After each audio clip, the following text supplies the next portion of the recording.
Hello and good day. Welcome to V Exclusive. And you'll be joining us today, Dr. D. Matthews, Clear Aldin Publication. How are you today? Doing well, thank you. Beautiful, beautiful. Could you please tell us more about yourself? Sure. My name is Dr. Andrea Matthews. I am a native Detroiter. I am the president and founder of Clear Aldin Publications, which is a hybrid publishing company that provides tools, resources, and professional services primarily to first-time authors. We provide writing, publishing, and marketing services for those who need to learn how to navigate the process in order to get their manuscript to market. Beautiful. Can you tell us more about what inspired you to start Clear Aldin Publications? Absolutely. So I am a published author. I was a published author, obviously, before I decided to launch this company. And my primary why is because I wanted people who, like me, had a story to tell to be able to get their story to market. But again, the publishing industry, the publishing process can be very daunting, particularly if you don't know the ins and outs, you don't know the terms, you don't know where to go or what to do. So I wanted to be able to provide that vehicle for other authors to be able to get their stories told. And then on top of that, my very first publishing client or prospective client that I met with was a man in his 80s with over 50 years of poetry that he had written. He decided not to proceed, and then he died shortly thereafter, leaving nothing for his kids, grandkids, or great-grandkids to remember him by. And I don't want that to happen to anyone else. If you have a story to tell, if you have poems or other things that you want to be able to publish, then I want to be able to help you to do that. Amazing. Where did you get your inspiration from? Well, the name of the company is actually a combination of my middle name and my husband's middle name. And again, it represents who we are, but that's where the name came from. But again, this was really first from conversations with God, how to be able to help more people to be able to bring their stories to light, to give their testimonies, to share their memoirs, their poetry, their autobiographies. People need to know that their stories matter, and others need to hear what they've overcome and what they've gone through, and it's my job to help them to do that. Absolutely. How many years have you been doing this, if you don't mind me asking? That's a very good question. So officially in the industry as an author and publisher for 7 years now.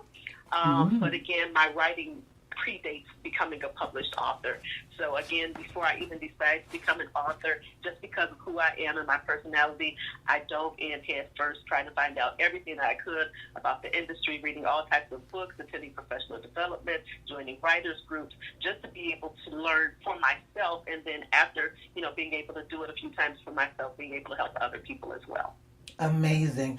I noticed when I was going through your press release, you've been a part of a lot of books that have been released and a lot of documentation. Could you explain some of the projects you've actually got to enjoy being on and what you would love for others to check out? Sure. So I have 2 fiction books, and again, I published fiction really because that was my comfort zone. I was just getting my feet wet in the industry. So my very first published novel is Their Darkest Hour. I'm actually working on the 2nd edition of that is going to include a discussion guide. So that's my first book, and all of these are available on Amazon. My second is probably my favorite, and that is Almost Doesn't Count. It's a story of a first-generation high school graduate, and again, all of the family dynamics that go along with that. It's set in the city of Detroit. I also collaborated with my pastor, Pastor Keenan Knox, on Reboot Global Breakout. That is a Bible study guide, a 6-week Bible study guide. My next book was nonfiction. It is just a really short novelette called Letters to My Angry Self. It's really an introduction into the process that I was going through as I prepared for what is my fifth personal book, which is The Surrendered Soul, that will be out this year. This summer, The Surrendered Soul will be available, and it's called The Surrendered Soul, Aligning the Five Parts of Your Soul with the Will of God. That is something I'm working on now that I'm very excited about. And then I also have... Amazing. So as an educator, of course, I'm into academics, and I publish academically as well. So I'm a co-author on a publication that was published by Johns Hopkins Press that deals with postbaccalaureate programs. I won't get into a whole lot of details about that. And then I've also recently, in October and November of 2018, I am author on one book chapter and co-author on 3 book chapters that were traditionally published.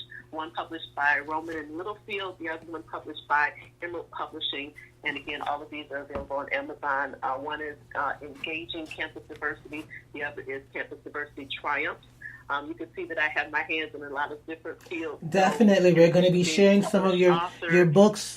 Owning a publishing company. I'm also an educator, and I teach and lead on diversity and inclusion.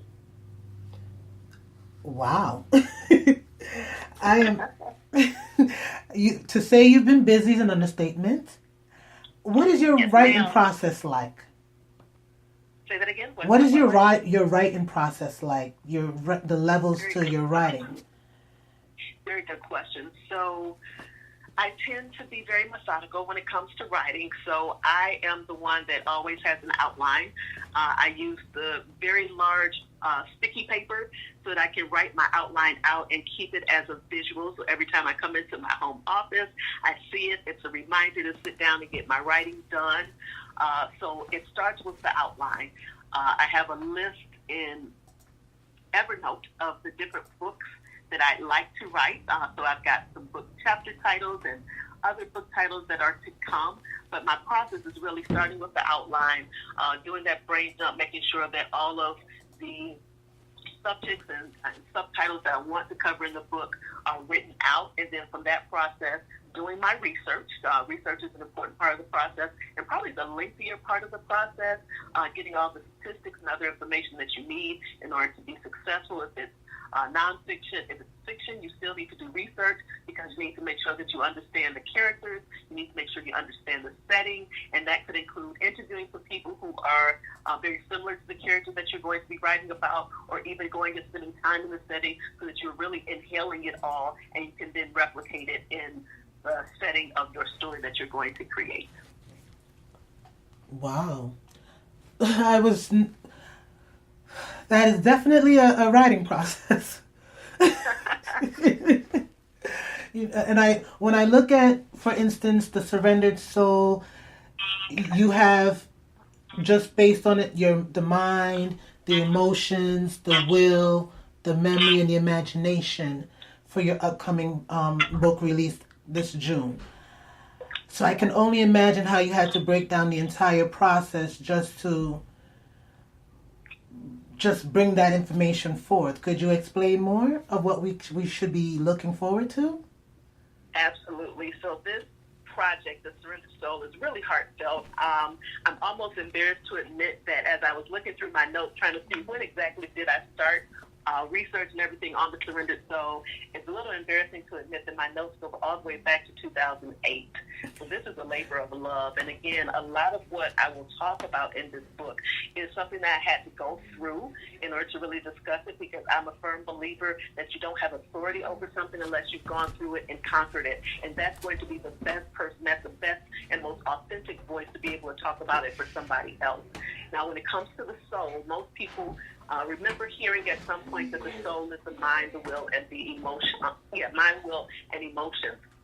But in this work, I also present that the soul includes your memories, which is your past, and your imagination, which is the future. So your past exists in your memory, the future resides in your imagination, and both are vital parts of the soul in addition to the mind, the will, and emotions that most people talk about all the time. So in this book, I provide relevant descriptions of how to bring your soul into alignment to the purpose of God and what He desires to do with your life. Whew.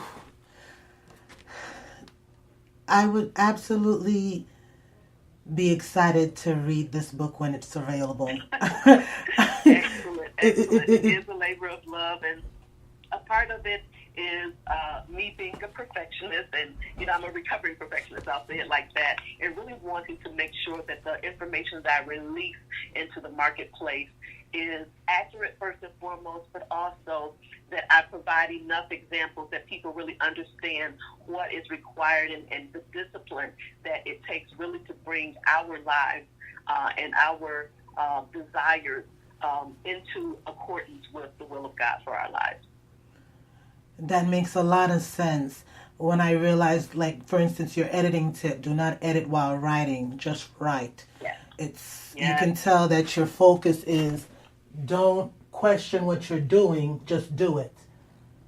Absolutely. And again, the mind has different processes. As we're writing, that's more of our creative side. So we want to make sure that we just flow in that vein. When it comes time to edit, that's a much more technical aspect of what we are, or who we are and what we do. So you're really working on two opposite processes. So you want to make sure that you allow the creativity to come out and you don't hinder the creativity as you're writing. And then again, editing comes much later. And then there are other thoughts about editing, because I believe in, proofreading yourself first, but I also believe in having a professional editor that you then send it off to and get their feedback, because you do need a second and or third set of eyes looking at what you've written. So that's just a whole part of the process itself. But it's important to get it down first, get all those thoughts and that whole storyline out of your head and onto the paper as a part of the writing process, and leave editing for later.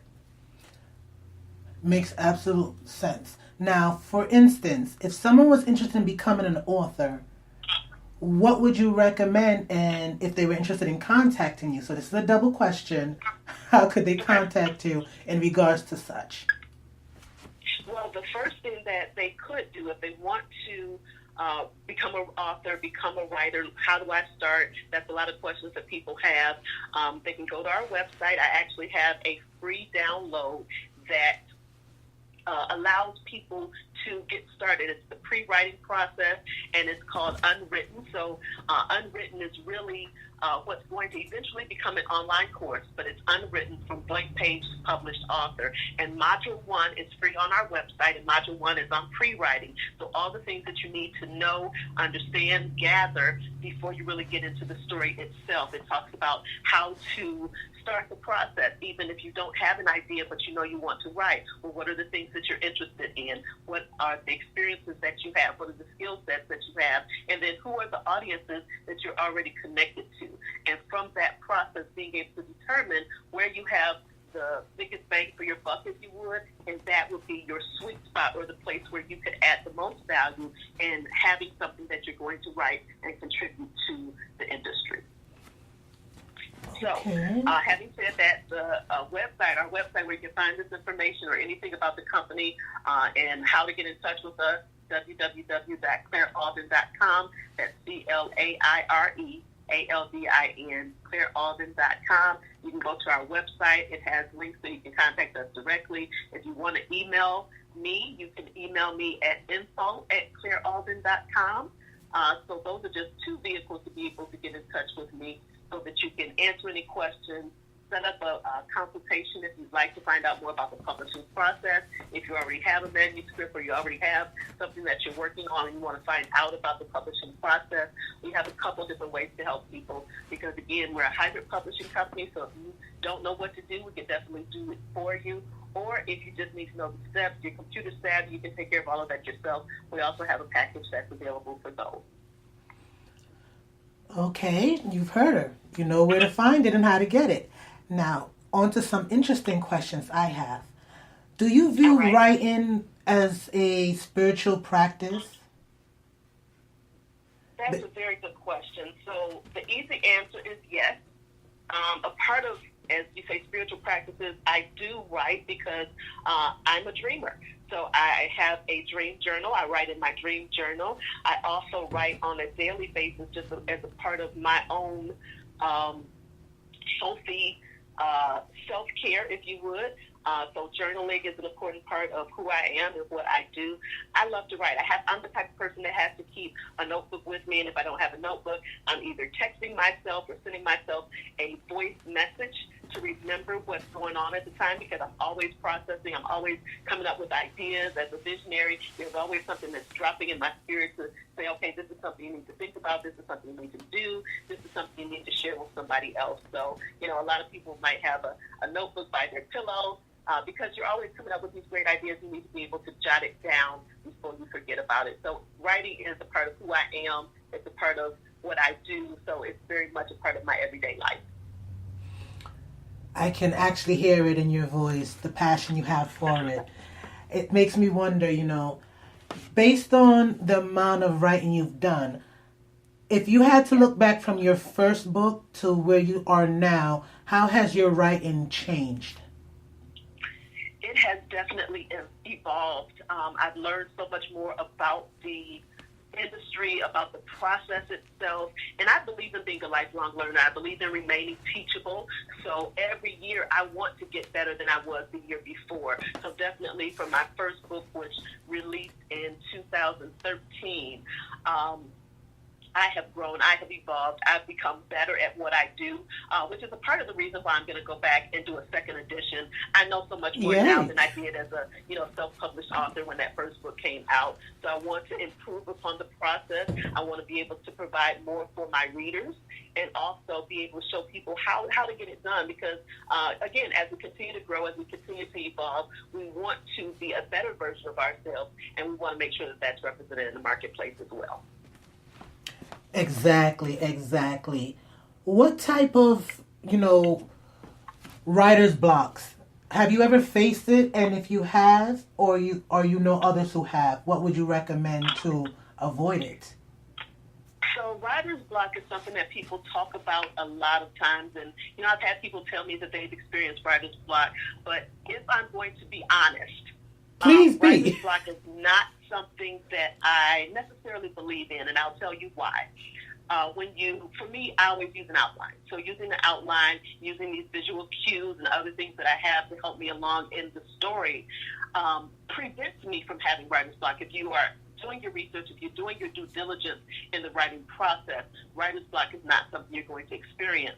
On top of that, for those times where I have not been able to write, it has not been because of writer's block. It's because of poor time management, and I'm not requiring myself to be productive with the time that I have. So it's not writer's block necessarily, and I think writer's block catches the blame, if you would, for some of this, but mine always comes down to not setting aside the time or not honoring the time that has been set aside to sit down and focus on this and this alone, removing all distractions so you can actually get the work done.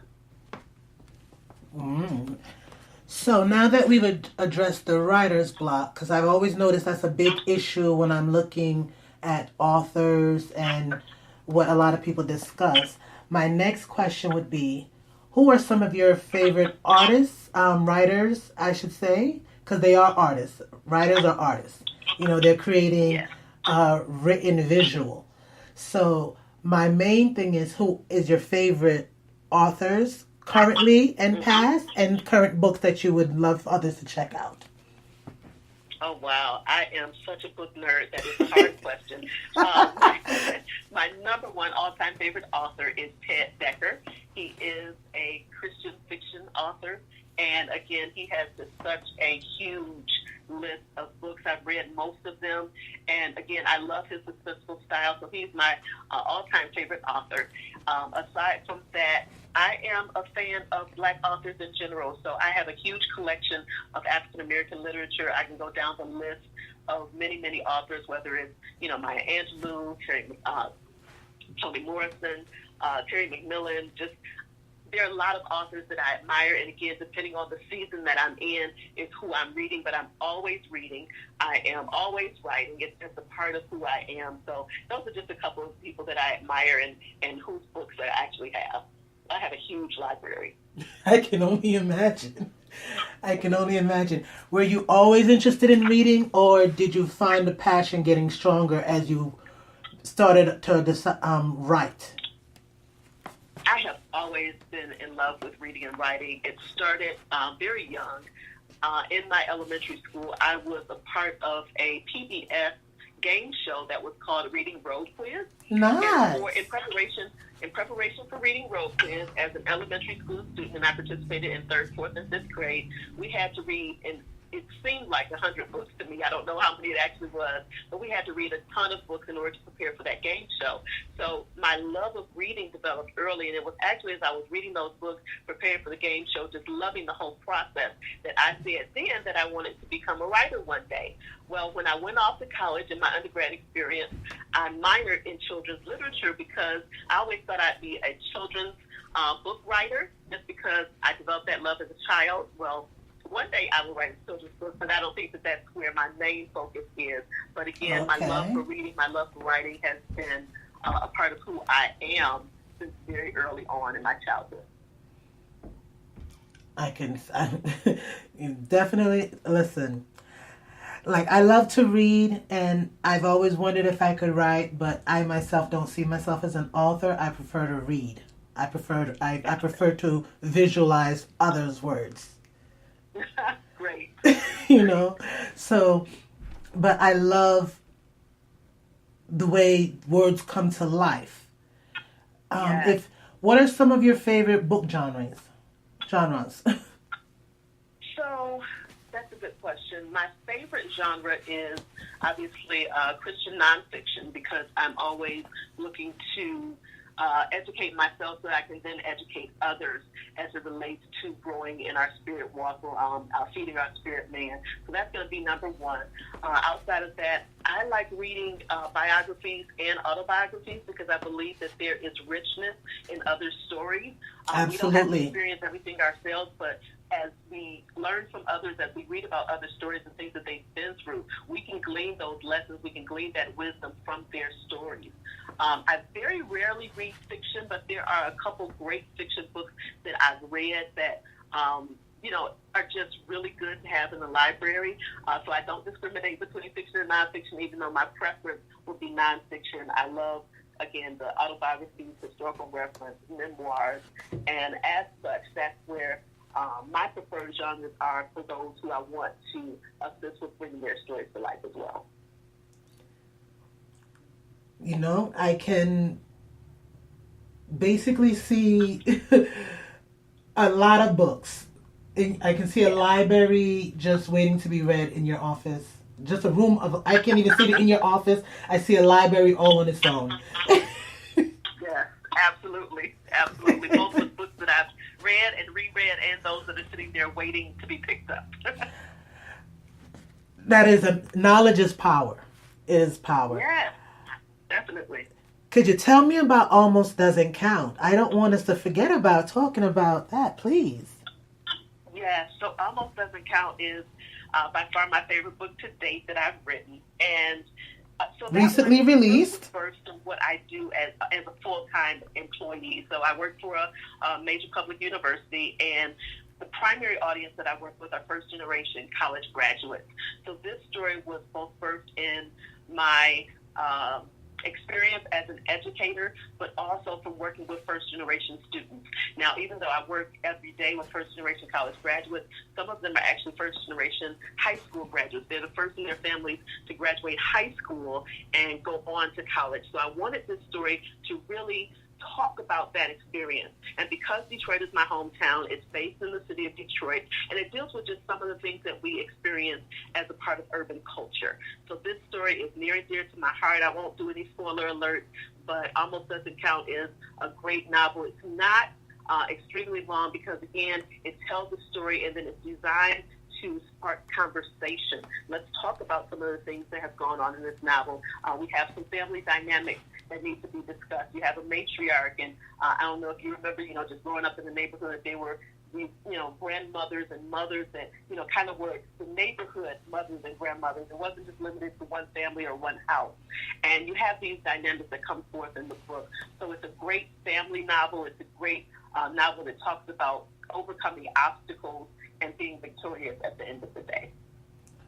I can honestly hope my daughter reads the book. I'm actually going to look it up and make sure she takes a look, because this is her first year in college. And yes. I can already see how important it would be for her to understand the transition, especially away from home. Definitely. Definitely. Now, if you have a big audience you deal with, I was looking at different individuals who've been talking about how grateful they are for your help with their books, you know, Yes. and I can only imagine, how do you find the time? That's a very good question. So my schedule is rather packed. So a lot of times people ask me, how do I find the time to do all that I do, because I wear multiple hats. And it's just about being very strategic. If you think about when you were in high school and you had a block schedule, that's pretty much how my life goes. Certain days are set aside for certain tasks, and then I have blocks built in. I have a color-coded calendar that keeps me on track. So all those things working together help me to not only manage my time well, but be productive. Because, again, time management is just about managing the time, but being productive is about what you do in that time. We all get the same 24 hours in a day. We get the same 168 hours in a week. And I want to make sure that I am maximizing my time and accomplishing all of the things that not just I want to be able to do, but that God desires for me to do to be a blessing to his people. Amen. I know he has to appreciate that. I hope he appreciates. Now, here's my most important question, because we're going to be wrapping up soon, which is sad. What is the most difficult part of your artistic process?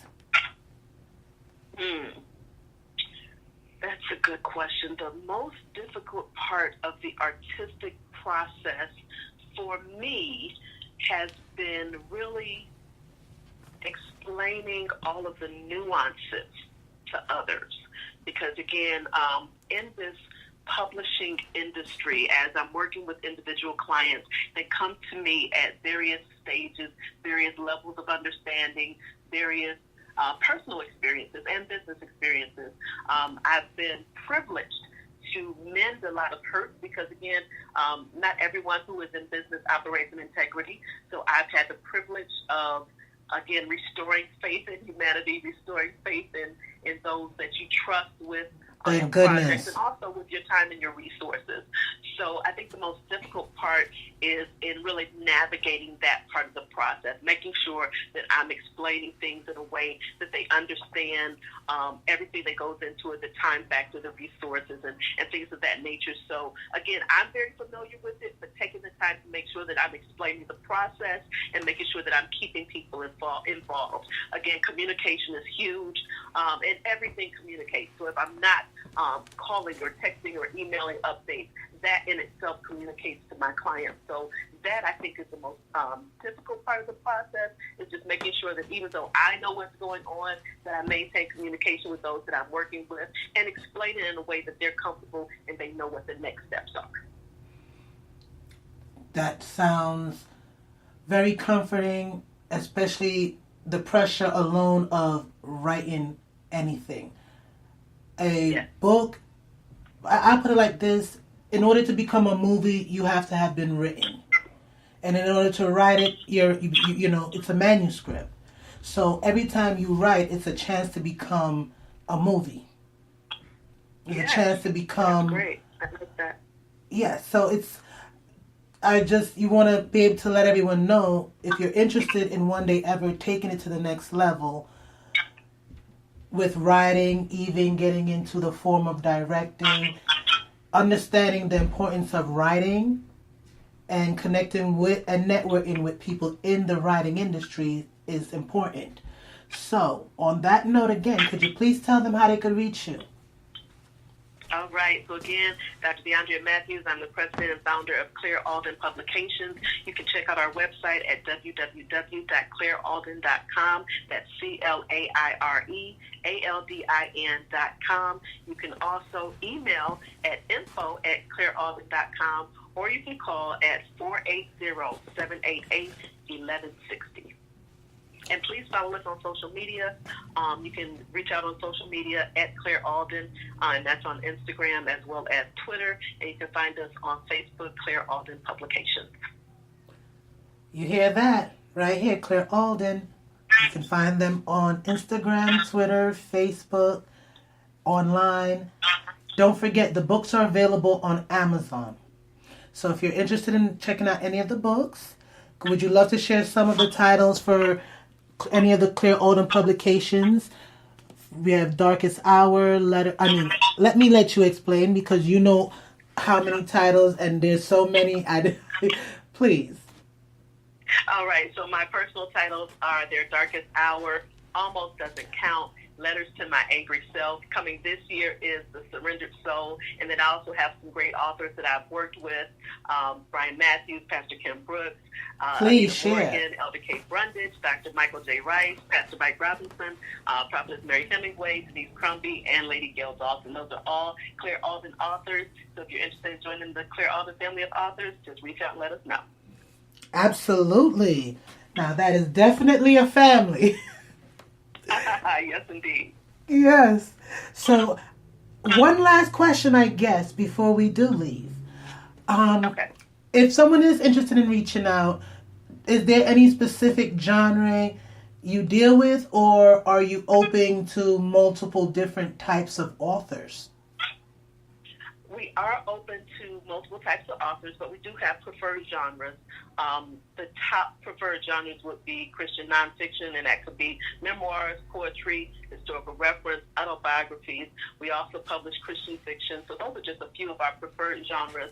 But definitely reach out. If we don't have that in our preferred genre list, we definitely connect to a network of others, so we can definitely help you to find the right fit for you. You hear that? So, regardless, make sure you check out.